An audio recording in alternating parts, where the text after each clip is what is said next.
अगर तुम्हारा लिबास साफ है मगर दिल में हसद, कीना, गरूर और नफरत भरी है तो समझ लो तुमने सफाई का मतलब ही नहीं समझा।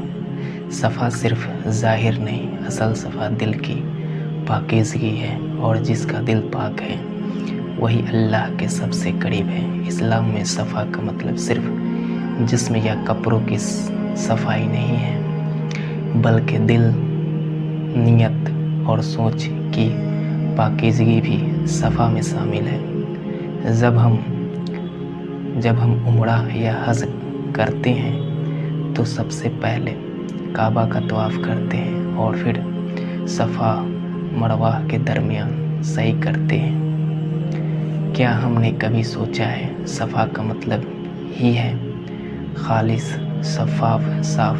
लेकिन आज हमारी ज़बान तो मीठी है मगर दिल में बग़ज़ से भरा हुआ है। हम सलाम करते हैं मगर दिल में दुश्मनी रखते हैं।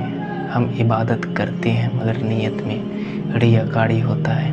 दिल की सफाई क्यों ज़रूरी है? क्योंकि रसूलुल्लाह सल्लल्लाहु अलैहि वसल्लम ने फरमाया, जिस्म में एक गोश्त का टुकड़ा है, अगर वह ठीक हो जाए तो सारा जिस्म ठीक हो जाता है, और अगर वह ख़राब हो जाए तो सारा जिस्म ख़राब हो जाता है, और वह दिल है। दिल अगर साफ़ हो तो नज़र भी पाक हो जाती है, अल्फाज भी नरम हो जाते हैं, सोच भी अच्छी हो जाती है और इंसान का अमल भी बदल जाता है। दिल को साफ़ कैसे करें? दूसरों की गलतियों को माफ़ करना सीखें।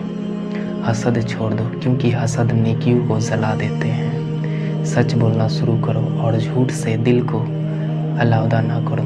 हमेशा नीयत को दुरुस्त रखो, क्योंकि अमल का नीयत पर मंजर होता है।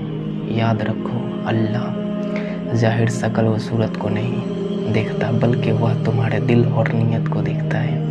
तो ऐ सुनने वाले, अगर तू चाहता है कि तेरा रब तुझसे राज़ी हो जाए तो सबसे पहले अपने दिल को पाक कर। किसी के खिलाफ नफ़रत, बाज, हसद और कीना ना रखो, क्योंकि अल्लाह की मोहब्बत सिर्फ पाक दिल वालों को नसीब होती है। अगर ये वीडियो पसंद आया है तो लाइक और सब्सक्राइब ज़रूर करें।